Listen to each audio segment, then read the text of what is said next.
안녕하세요. 오늘 오랜만에 나눔과 찬송을 올려드리길 원합니다. 그냥 간단하게 제가 만난 하나님을 좀 나누면 어떨까라는 생각을 했어요. 특별히 제가 좋아하는 찬송 두 곡을 하나님께 올려드리려는 마음이 제 마음속에서 솟구쳐 오르기도 하고요.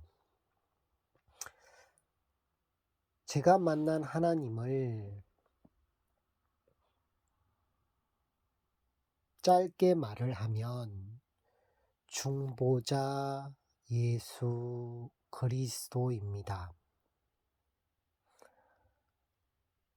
중보자 예수 그리스도.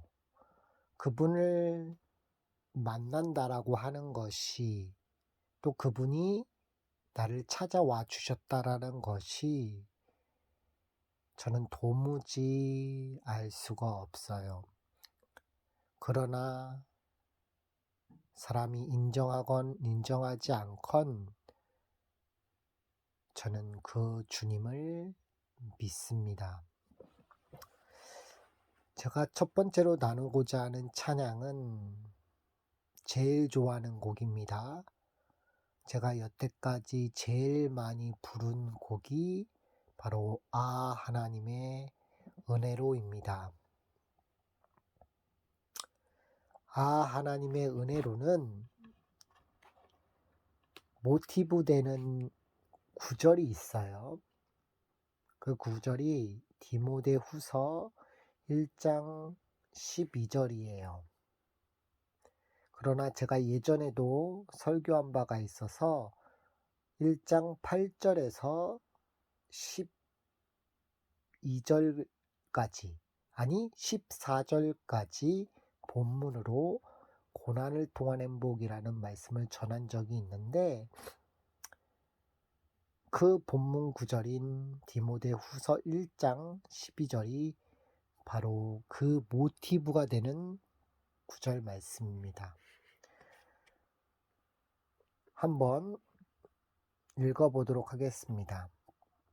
그러므로 내가 우리 주의 증거와 또는 주를 위하여 갇힌 자 된 나를 부끄러워하지 말고 오직 하나님의 능력을 쫓아 복음과 함께 고난을 받으라. 하나님이 우리를 구원하사 거룩하신 부르심으로, 부르심은 우리의 행위대로 하심이 아니요 오직 자기 뜻과 영원한 때 전부터 그리스도 예수 안에서 우리에게 주신 은혜대로 하심이라. 이제는 우리 구주 그리스도 예수의 나타나심으로 말미암아 나타났으니 저는 사망을 패하시고 복음으로써 생명과 썩지 아니할 것을 드러내신지라. 내가 이 복음을 위하여 반포자와 사도와 교사로 세우심을 입어노라. 이를 위하여 내가 또 이 고난을 받되 부끄러워하지 아니함은 나의 의뢰하는 자를 내가 잘 알고 또한 나의 의탁한 것을 그날까지 저가 능히 지키실 줄을 확신함이니라. 너는 그리스도 예수 안에 있는 믿음과 사랑으로서 내가 들은 바 바른 말을 본받아 지키고 우리 안에 거하시는 성령으로 말미암아 내게 부탁한 아름다운 것을 지키라. 특별히 12절 내가 또 이 고난을 받되 부끄러워하지 아니함은 나의 의뢰하는 자를 내가 알고 또한 나의 의탁한 것을 그날까지 저가 능히 지키실 줄을 확신함이니라. 그날까지 그가 능히 지키실 줄을 확신함이니라. 디모데후서 1장 12절 말씀이 본문 배경을 근거하여서 310장 하나님의 은혜로라는 찬양을 만들었다라고 하는 것은 굉장한 복이에요. 그리고 이 찬양의 가사를 해석했을 때 그 의미를 안다면 그 모티브 되는 본문 말씀을 구정과 영상시켜서 해석한다면 너무나도 무거운 말씀이에요. 너무나도 쉽게 부를 수 없는 찬양이에요. 왜 그러냐고 하냐면 이 디모데 전서 후서를 쓸 당시의 배경을 한번 생각해 보면 디모데 후서 1장 12절 본문이 나오기까지 바울이 그때 상황이 어땠는가를 보면 우리가 잘 알 수가 있습니다. 바울은 이미 사도행전에서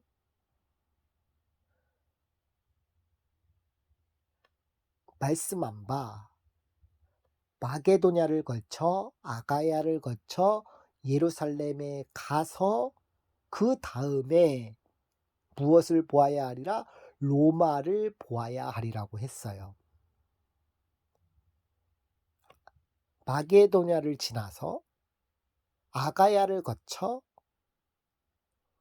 예루살렘에 가서 예루살렘에 갔다라는 것은 구호금, 예루살렘이 어려웠기 때문에 그때 구호금을 전달하러 가는 그 상황 속에서 잡히게 됩니다. 잡히게 돼요. 그리고 흔히 우리가 알고 있는 셋집에서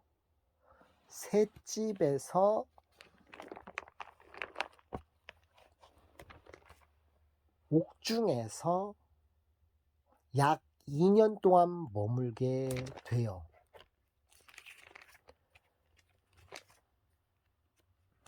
2년 동안 머무는데 그 가운데서 복음을 증거합니다. 복음을 증거해요. 27장 20절에 보면은 이러므로 너희를 보고 함께 이야기하려고 청하였으니 이스라엘 소망으로 말미암아 내가 이 쇠사슬에 매인 바 되었노라. 그들이 이르되 우리가 유대에게 내게 대한 편지도 받은 일이 없고 또 형제 중에 누가 와서 내게 대하여 좋지 못한 것을 전하든지 이야기한 일도 없느니라. 그렇게 바울은 쇠사슬에 매인 바 되었습니다. 옥중에 갇히게 되었습니다. 그 중에서 자기에게 오는 사람들마다 다 영접하였고 하나님의 나라를 전파하며 주 예수 그리스도에 관한 모든 것을 담대하게 거침없이 가르쳤어요. 담대하게. 이 담대하기라는 뜻은 뭐냐면 솔직히 있는 그대로 말했다라는 거예요. 복음 그대로. 복음이 말하는 그 성경 말씀 있는 그대로 그 복음 그대로 전하였다라는 거예요. 바울은 그렇게 2년 동안 가택금금이 되었죠. 그리고 그 2년 있다가 AD 64년경에 풀려나게 됩니다. 저는 이 62년경에 갇혀서 64년경에 풀려났을 때 저는 바울이 로마서에서 편지를 했을 때, 로마 교인들에게 편지를 했을 때 유대에서 개종한 나그네들이 와가지고 로마 교회가 개척했다고 보거든요. 근데 로마 교회를 개척한 그 교회에 분명히 너희들에게도 복음을 전하기를 원하노라. 너희들에게도 복음을 전하기를 원하노라. 그렇게 말했던 것은 바울이 그들의 핏부림의 은혜를 경험하게 하기 위해서였다고 저는 보거든요. 그래서 그 바울이 그곳을 들렸다가 로마서 15장에 보면은 그곳에 들렸다가 어디로? 서바나로 갈 때에 너희에게 가기를 바라고 있었으니 라는 말이 나와요. 이는 지나가는 길에 너희를 보고 먼저 너희와 사귐으로 얼마간 기쁨을 가진 후에 너희가 그리로, 어디로? 서바나로. 서바나는 스페인이거든요. 스페인으로 보내기를 원한다 라고 얘기를 합니다. 그러나 이제는 내가 성도를 섬기는 일로 예루살렘에 가노니. 마게도냐와 아가야 사람들이 예루살렘 성도 중 가난한 자들을 위하여 기쁘게 얼마를 연보하였습니다. 결국에 뭐냐면 바울은 서바나로 가리라 그랬어요. 그래서 저는 추측컨대 AD 64년경에 석방된 후 저는 서바나로 향해서 갔으리라 봅니다. 스페인으로 향해서 갔으리라 봅니다. 그리고 그 가운데 순회를 하는 가운데 자기가 전했던 전도여행 당시 전했던 곳곳 교회에 방문하여서 그들을 안부했을 것이고 복음을 전했을 거리라고 저는 봅니다. 그러고 나서 라오디게아의 근처에 가서 디모데 후서를 썼을 거라 보고요. 디모데 후서를 쓴 후에 어디로 왔을 것이다?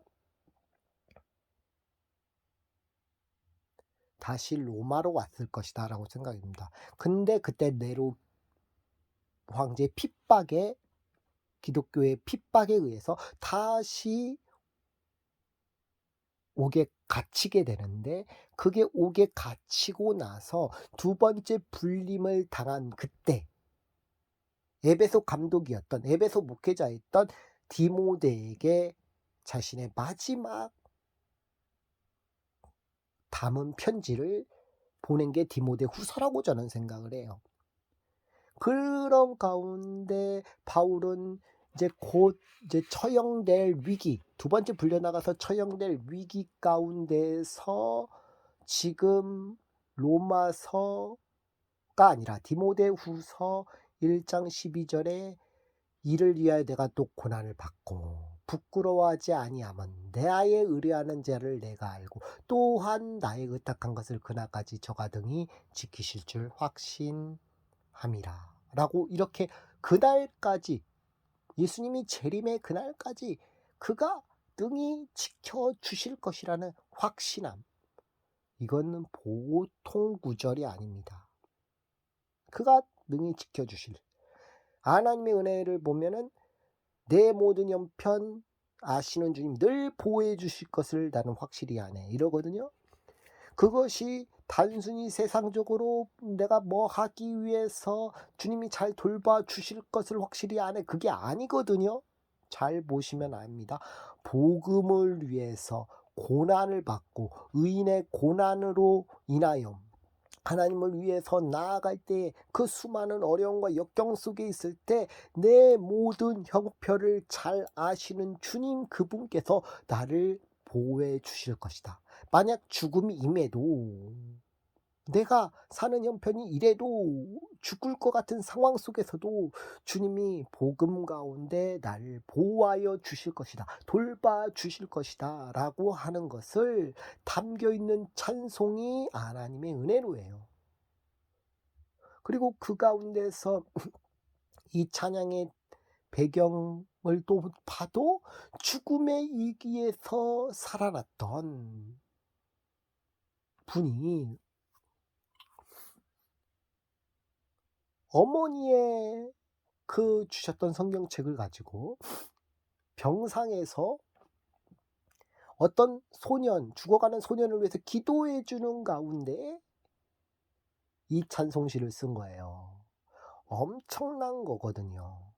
이 찬양이 한 영혼을 주님께로 이끄는데 그 가운데 쓰여진 찬송이라 생각할 때 어마어마한 고백이에요. 제가 이 찬양을 20대 내내 30대 지금까지 제일 많이 부른 곡이 1번이 하나님의 은혜로입니다. 그래서 이 찬양을 하나님께 올려드리도록 하겠습니다. 하나님의 은혜를 부르도록 하겠습니다.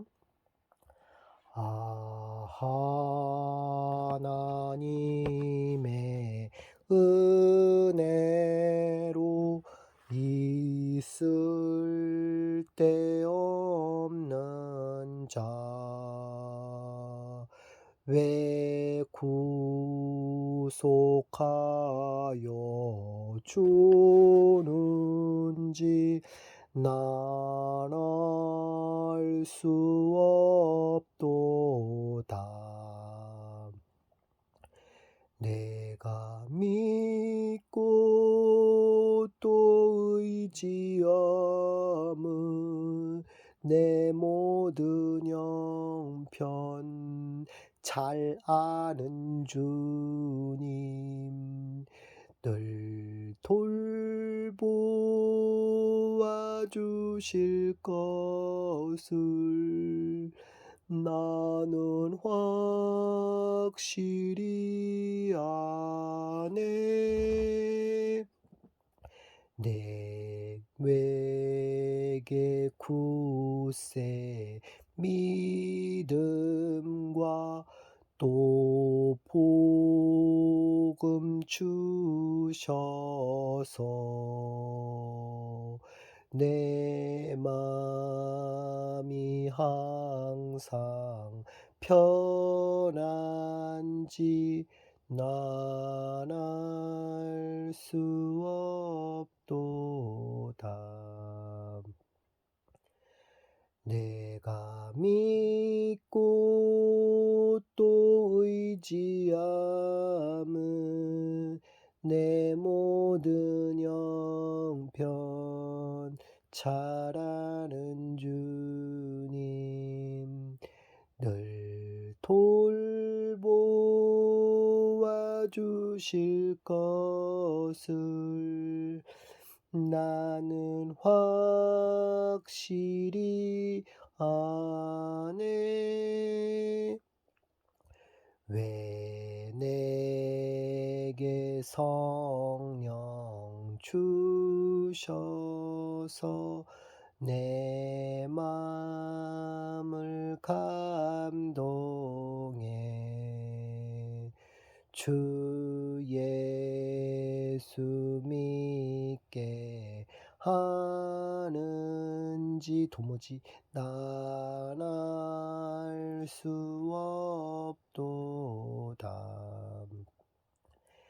내가 믿고 또 의지함은 내 모든 형편 잘 아는 주님 늘 돌보아 주실 것을 나는 확실히 아네. 주 언제 강림하실지 혹밤에 혹낮에 또 주님 만날 그곳도 난 알 수 없도다. 내가 믿고 또 의지함은 내 모든 형편 잘 아는 주님 늘 돌보아 주실 것을 나는 확실히 아네. 이게 제일 좋아하는 이제 찬송입니다. 이제 그리고 제가 두 번째로 나눌 찬양이 있어요. 네, 페이스북에서도 나눴지만 이 본문, 이 찬양의 본문 구절이 요한복음 3장 16절입니다. 성경의 총체적 대지라고 할 수가 있는 말씀이에요. 요한복음 3장 16절, 하나님이 세상을 이처럼 사랑하사 독생자를 주셨으니 이는 저를 믿는 자마다 멸망치 않고 영생을 얻게 하려 하심이니라. 저는 개인적으로 이 찬양을 어렸을 때부터 많이 불렀어요. 그것도 큰 목청으로 많이 불렀어요. 그리고 이 말씀이 그 본문 모티브가 되는 찬양인지도 잘 몰랐는데, 나중에 이 말씀하고 제가 가장 좋아하는 구절이 요한복음 20장 31절이거든요. 대조에서 보면 참 좋아요. 대조에서 보면 좋은데, 하나님의 사랑 자체를 얘기한다면 요한복음 3장 16절이, 요한복음 20장 31절은 하나님의 그 사랑의 내용을 잘 담고 있고요. 그것이 성경 전체를 아우르고 있는 구절입니다.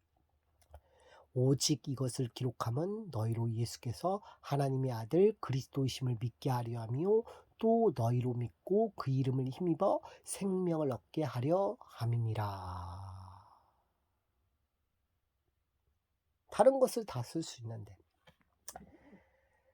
우리가 이 본문 말씀을 암송하고 있다면, 그리고 이 말씀을 정확히 안다면, 성경의 많은 구절을 다 외우지 못한다고 하는데 이 말씀을 깊이 안다면 순교할 수 있다고 봅니다. 저는 개인적으로 그래요. 하나님을 위해서 고난당할 수 있다고 생각합니다. 왜? 요한복음 3장 16절만 정확히 알면은, 왜? 이것을 세부라에서 하나님이 세상을 이처럼 사랑하사, 하나님이 어떻게 사랑하셨는지를 성경 곳곳에서 찾아보면 되겠죠? 독생자를 주셨으니 예수님이 주셨다고 했죠? 예수님에 대한 예언을 살펴보면 되겠죠? 오실 메시아에 대한, 또 오신 예수님에 대해 살펴보면 되겠죠? 이는 저를 믿는 자마다. 믿음이란 무엇인가? 멸망치 않고 영생이란, 이것을 하나씩 다 따져서 보면 성경 창세부터 계시록까지 쭉 살펴본다면 엄청난 거예요. 엄청난 거예요. 뜯어서. 특히 제가 주목되는 것이 요한복음 3장 16절에서, 많은 분들은 어디에 주목하실지 모르겠지만 저는 멸망치 않고 라는 단어에 주목을 합니다. 이 멸망치 않고라는 단어를 설명하려면 누가복음 전체를 다 읽으셔야 돼요. 누가복음 자체를 읽어보세요. 멸망치 않고를 설명하고 누가복음을 전체적으로 해석할 줄 아셔야지 요한복음 3장 16절에 멸망치 않고를 해석하는구나를 알 수가 있어요. 왜? 그 누가복음 핵심이 뭐냐면, 사람의 아들은, 인자는 잃어버린 자를 구원하러 오셨느니라. 이게 누구에게 한 말이냐면 삭개오에게 한 말이에요. 제가 삭개오를 참 좋아하거든요. 어렸을 때부터 들어왔던 인물이 베드로하고 삭개오를 잘 기억을 하는데, 바로 이 멸망치 않고라는 단어입니다. 그에게 아브라함 자손이라고 하면서 잃어버린 자를 구원하러 왔다 그랬거든요. 이게 바로 창세기에 있는 아브라함의 하늘의 별과 같이 하고, 이 말씀과 다 연관이 되어 있는 말씀이에요. 연관되어 있는 말씀입니다. 이 멸망치 않고라고 하는 단어는 아폴루미라는 뜻이에요. 아폴루미, 아폴, 떨어져서, 루미, 파괴되다. 뭐냐면 건물이 밑으로부터 파괴될 때 어떡합니까? 쭈다다다다 떨어지죠. 이 떨어지는 가운데 완전히 붕괴되는 상태, 완전히 파괴되고 손상되는 상태, 잃어버린 상태, 걷잡을 수 없는 상태가 멸망치 않고입니다. 성이 완전히, 여리고성이 완전히 우르르르르르 무너졌던 거죠. 그 철벽과 같죠. 그게 바로 멸망치 않고예요. 멸망치 않는다는 것은 잃어버리지 않는다라는 거거든요. 잃어버린 자를 구원하러 오신 예수님입니다. 제가 제일 좋아하는 구절이 있어요. 요한복음 14장 6절이에요. 요한복음 14장 6절은 뭐냐면, 제가 기도하러 제가 2007년도 9월 달쯤일 거예요, 아마. 그때 제가 새벽 예배를 또 그전에도 왔다 갔다 하면서 제가 1년 동안 아파서 쉬었을 때예요. 대학을 못 가고 1년 동안 쉬고 마가복음 2장을 통해서 나는 완전히 고침받지 못한 불구자 신세가 되었구나 라고 생각되고 1년 동안 그렇게 있었을 때 새벽 예배를 가는 가운데 어느 날이었어요. 그 어느 날, 그 전에 하나님께서 무슨 말씀을 하셨냐면, 내 말을 듣지 아니하느냐라고 하는 그 마음 가운데 감동을 주셨어요. 음성을 주셨어요. 그 음성이 육성이 아닙니다. 기도가 그 육성 아닙니다. 내적 감동. 하나님께서 감화 감동을 주신 거예요. 마음속에 감화 감동을 주신 건데, 그때 말씀을 주시면서 이 말씀이 성경을 보면서 무슨 의미인지를 내가 알게 됐어요. 이스라엘아, 너는 왜 듣지 않느냐? 이 말씀은 수차례 그 관련된 말씀들이 굉장히 많습니다. 찾아보면 굉장히 많아요. 근데 그 말씀을 듣고 너는 왜 내 말을 듣지 않느냐? 실제는 왜 청중치 않느냐? 내 말을 왜 청중치 않느냐? 내 말을 듣지 않느냐라고 하는 말씀을 듣습니다. 제가 요새 귀가 잘 안 들렸어요. 안 들리고 며칠을 잘 안 들리다가 그리고 갑자기 또 들리고 좀 그런 현상들이 있으면서 내가 요새 하나님 말씀을 목회자분들을 통해서 주시는 말씀을 듣지 못했나? 내가 그렇게 교만했나? 라는 생각을 많이 들어요. 하나님이 이 어깨를 아프게 하신 것도, 목도 아프게 하신 것도, 또 슬픔을 당하게 하시는 것도 다 하나님의 뜻이 있다고 저는 생각합니다.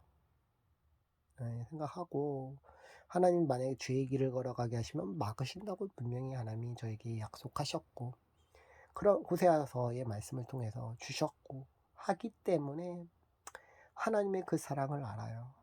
그 하나님이 공의 하나님이라는 걸 너무나도 잘 알아요. 엄격하신 분이라는 걸 너무나도 잘 알아요. 나를 어떻게든 주님께 돌아오게 하시기 위한 거라는 걸 잘 알아요. 저도 삶을 보면 하나님 앞에 나아가지 못하는 모습들이 많지만 하나님 말씀대로 산다고 몸부림치지만 하나님 보시기에 부족할 때가 많아요. 그럴 때마다 제가 보는 게 바로 중보자 예수 그리스도십니다. 제가 그때에 하나님 말씀을 목사님을 통해서 목사님을 통해서 들었던 그 말씀이 있는데, 그게 뭐냐면 바로 요한복음 14장 6절입니다.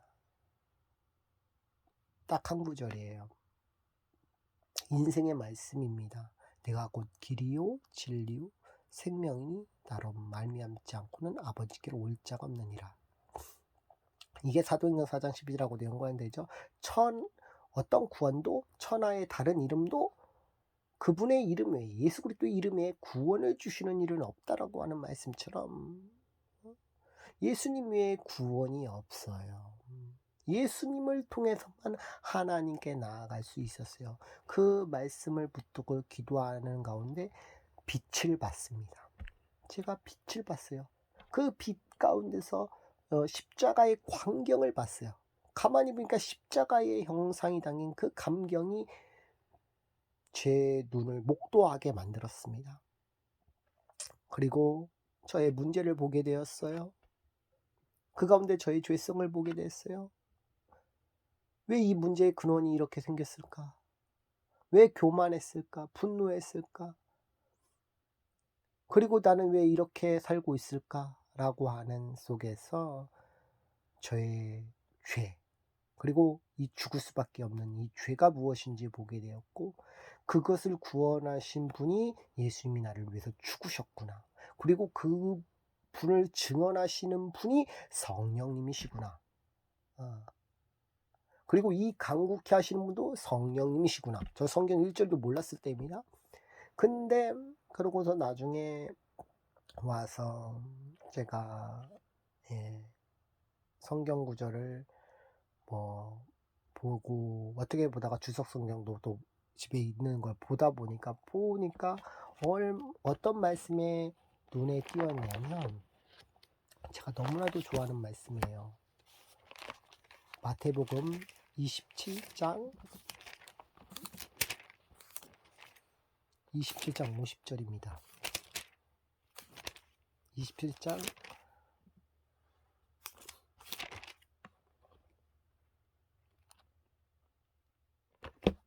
27장 51절입니다. 예수께서 다시 크게 소리 지르고 영혼이 떠나시니라. 이에 성소 휘장이 위로부터 아래까지 떨어져 둘이 되고 땅이 진동하며 바위가 터지고 무덤들이 열리며 자던 성도의 몸이 많이 일어나되 예수의 부활에 그들이 무덤에서 나와서 거룩한 성에 들어가 많은 사람에게 보이더라. 51절 이에 성소 휘장이 위로부터 아래까지 떨어져 둘이 되고 땅이 진동하며 바위가 터지며. 근데요, 이거를 히브리서에서는 뭐라고 말씀하느냐. 10장 19절에서 20절이에요. 제가 너무 좋아하는 구절입니다. 그러므로 형제들아 우리가 예수의 피를 힘입어 성소에 들어갈 담력을 얻었으니 그 길은 우리를 위하여 휘장 가운데로 열어놓으신 새로운 산길이요 휘장은 그의 육체니라. 그의 육체니라. 누구? 예수 그리스도의 육체니라. 결국에 뭐예요? 성전 되시는 예수님 자신의 육체가 바로 새롭게 산길이고 휘장이라고 얘기를 해요. 예수님만이 하나님 아버지께로 나아갈 수 있는 유일한 길이고 빛이고 진리고 생명이고 그렇다는 겁니다. 예수님이 바로 우리의 중보자세요. 중보자세요. 하나님은 숨어 계셨다고 했습니다. 숨어 계셨다고 했어요. 우리는 종교를 가지고 하나님 앞에 나아가려고 하고 종교를 가지고 어떤 진리인 것처럼 해서 하나님 앞에 나아가고 그러면 복을 누리고 뭐 이렇게 얘기를 하지만 다 쓰잘데기 없는 거예요. 그 가운데서 나갈 수 있는 유일한 것은 예수 그리스도밖에 없습니다. 예수 그리스도밖에 없어요. 제가 이 진리를 깨닫고 나서 예수님 죽은 것만 끝나느냐? 예수님이 죽으신 걸로만 끝나지 않아요. 예수님은 3일 만에 부활하셨어요. 우리가 모리아산을 얘기를 드립니다. 모리아산은요 교회의 모형이에요. 교회의 모형이라고요.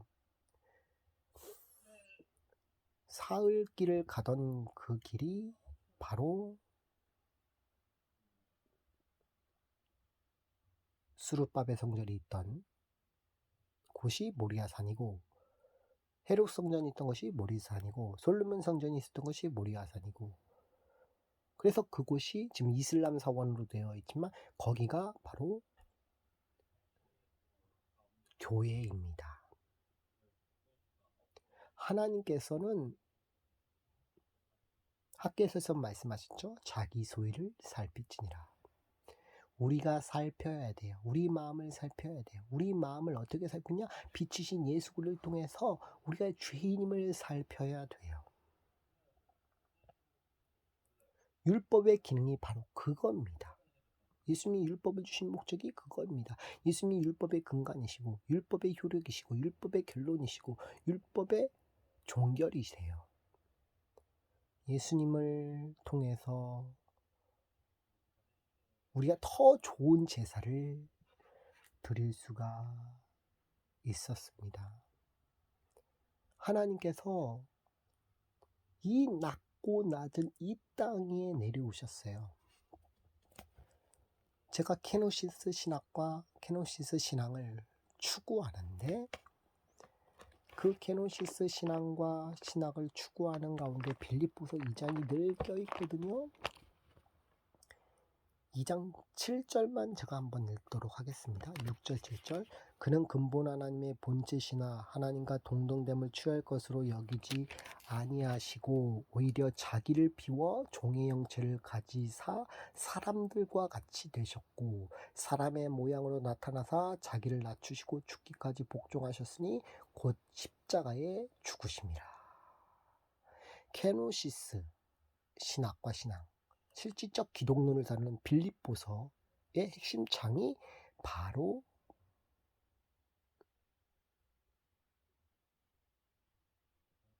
빌립보서 2장이에요.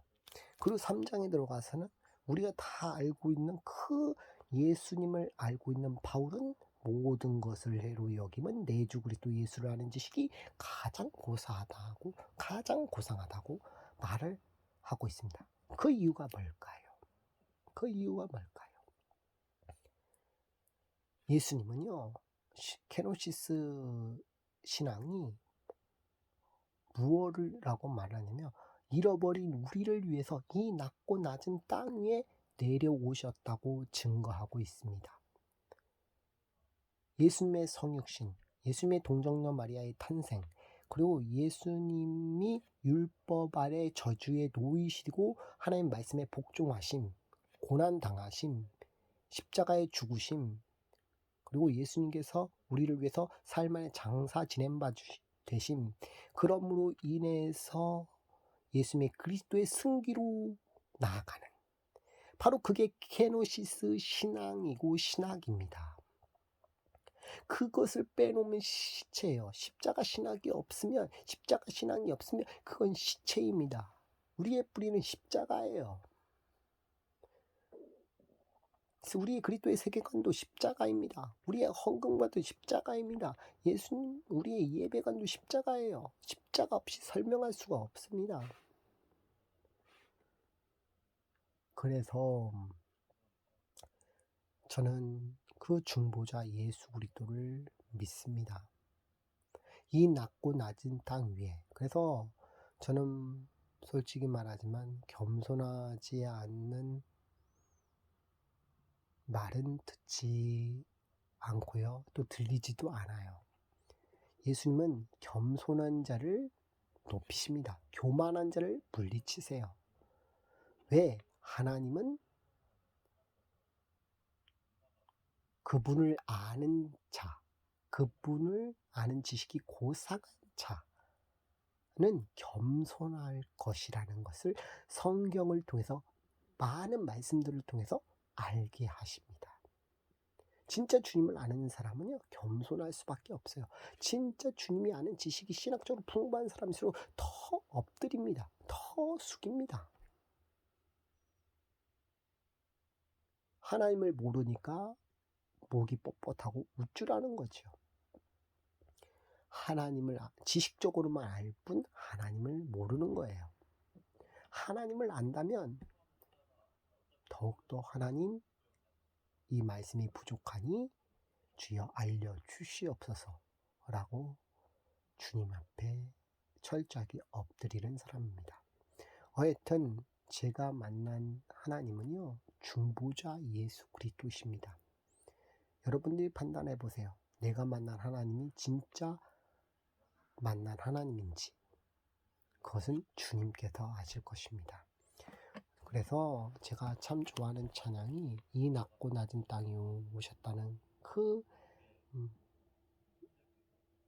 내용이 담겨있는 하나님의 은혜로입니다. 하나님의 은혜로를 부르도록 하겠습니다.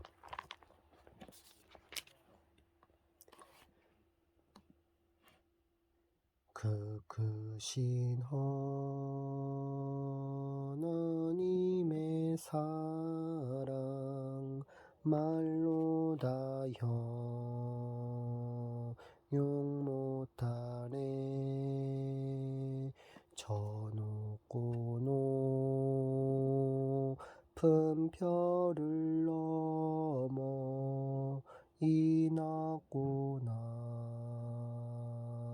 젖은 땅 위에 죄범한 영혼 구하려 그 아들 보내사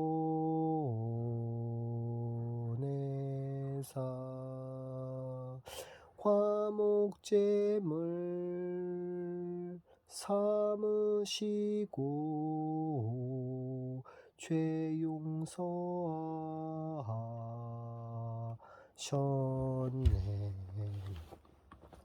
하나님 크신 사랑은 측량다 못하네. 영원히 변치 않는 사랑 성도여 찬양하세. 3절 부르게요. 하늘을 두루마리 삼고 바다를 물 삼아도 제가 이 부분 좋아합니다. 한없는 하나님의 사랑 다 기록할 수 없겠네. 하나님의 크신 사랑 그 어찌 닿을까.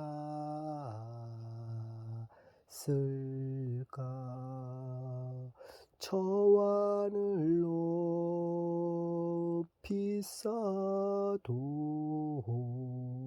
채우지 못하리.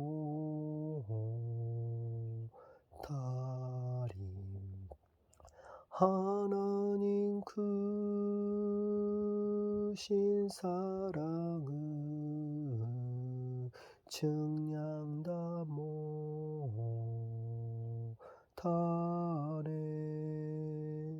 영원히 변치 않는 사랑 성도여 찬양하세.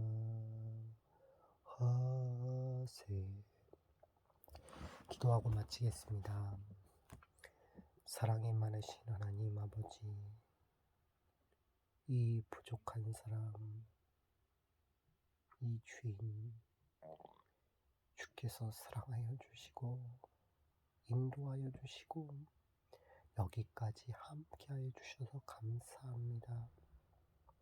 이 부족한 종이 한국교회를 기도하지 못하고 목회자분들을 위해서 기도하지 못하고 또 하나님 말씀 안에서 주의 말씀을 또 바르게 마음 가운데 새기지 못하고 그랬던 이 죄인을 불쌍히 여겨주시고 주여 주님께 나아가기를 원하오니 참된 회개할 수 있는 능력을 부어주옵소서.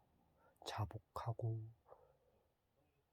회개하는 영을 부어주셔서 하나님 앞에 더욱더 설 수 있는 작은 이 종이 될 수 있도록 붙들어 주시옵소서. 한국교회 사랑하여 주시고 회복시켜 주시옵소서. 예수님의 이름으로 기도합니다.